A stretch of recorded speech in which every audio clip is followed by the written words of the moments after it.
My name's 𝘕𝗵𝘁'𝘀 and I'm a life coach for marriage, but it may surprise you to find out that I work with you on an individual basis, teaching you the skills that our parents didn't model for us that make married life a hell of a lot healthier and happier. And today I'm talking about stress and pressure in marriage. There are two types of stress and pressure in marriage. There's the life pressure, the daily stress of life.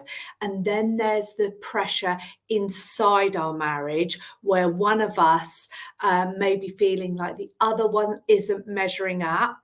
And there's stress and pressure from there. The person who doesn't feel like their needs are getting met feels stressed, and the person who's being asked to shift the way they show up feels stress and pressure.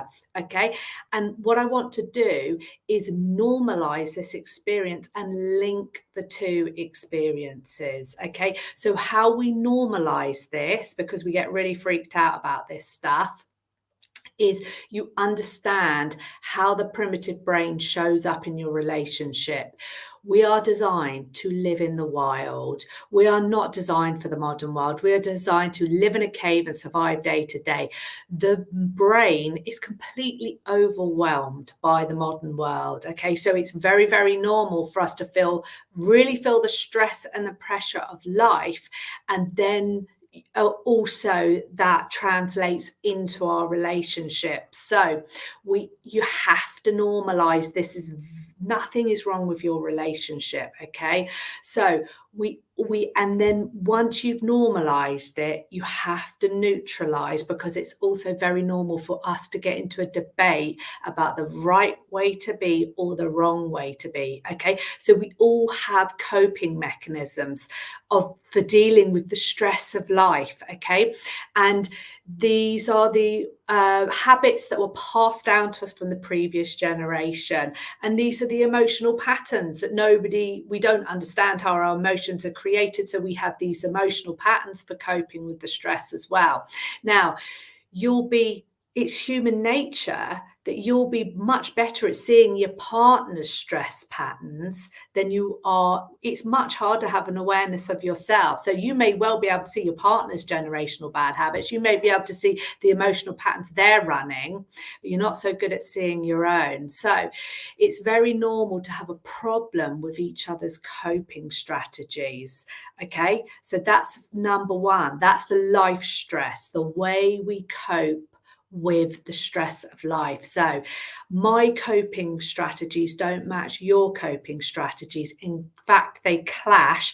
And then we get into a debate about whose way of coping with stress is the best way. So that's issue number one. The second issue is, when you are stressed and overwhelmed, you need to put that somewhere. Okay, your brain's only job is to keep you safe, free from discomfort and pain. And that stress and overwhelm is uncomfortable, painful. Your brain wants to get rid of it. And where do you put it? You put it on the person closest to you, standing right next to you, your partner. So you dump it on them. Okay, you have to normalize this and you have to neutralize it. I don't feel like I'm getting enough attention from you. I'm stressed out. I need more support from you. Okay, you never pay me any attention. If you paid me more attention, I feel less stressed. Or you may be working really hard, providing for the family, and then you get told off for not giving your partner enough attention. You get told off for not helping out. So it's very, very normal that we get into these it's a cycle that we get into. One, we have a problem with each other's coping mechanisms. Two, under pressure and stress, we tend to blame each other.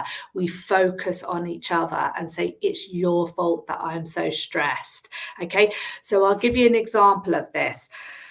My clients, two clients dealing, I only work with one person, but the experience my client was having in their relationship is their stress coping mechanism is to leap into action and start solving, and that involves spreadsheets, that involves spending money. The other person's coping mechanism is to press pause, stop, wait, don't spend any money. Let's take time to consider. Okay. And so when you're feeling really uncomfortable and stressed out, you will want to go to your coping mechanism to feel better. And if someone's standing in your way, like if your partner won't play ball and go over the spreadsheets in fine detail and let you spend the money you want to solve the problem, you're going to feel very stressed out.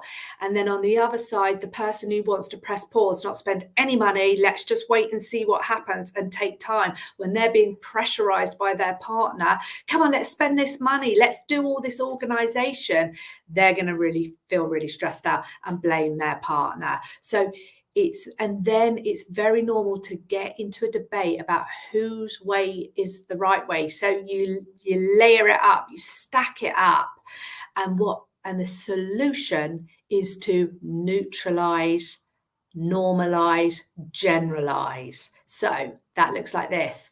When I am stressed, I like to start organizing everything and planning everything. I imagine that's really stressful for you.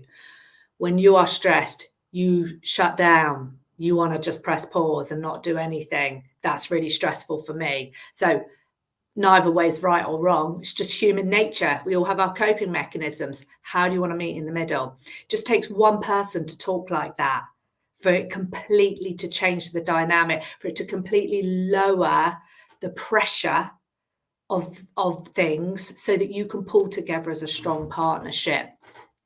The other issue that we have is that we start to question our relationship. So one of you will want more attention.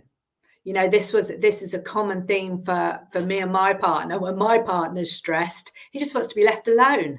When I'm stressed, I want lots of reassurance. So when he's stressed and he wants to be left alone, it's really upsetting for me. He's remote, he's cut off, he's shut down. I hate it. And when I'm stressed, I'm needy and I need attention. And I say, you're not giving me enough attention. So, you know, I learned through coaching that when I started to question my partner and say, you know, you're not giving me enough attention, that's a warning sign that I am feeling stressed. And I learned when I neutralized and generalized my language around the way he goes when he gets stressed, I was able to reach out to him. So instead of blaming him, shaming him, or making him feel guilty for shutting down, oh, you're so remote, I feel so shut off, I feel isolated when you behave like this. When I spoke in those terms, my message was not received. But when I learned to neutralize it and say, hey, I know you're having a hard time, and I know that you need to just cope with it, but I am here, and when you go to that place, I miss you. Yeah. When I spoke in those terms, when I learned to not make it mean he didn't love me because he was not talking to me, I would meet him where he was at, and I would reach out in softer, more gentler ways. And I would just sometimes say, hey, anybody in there? Are you there? And it would, in a more playful, lightful way, lighter way. So if you want some help learning how to do this, I can help you. I offer a free 60-minute phone consultation call. We'll take a look at where you are now in your relationship, where you want to be in your relationship, and how working with me will bridge the gap between the two. So send me a message right now to get yourself booked in. If you're watching this on YouTube, you can send me an email. All the details are in the comments. Thank you.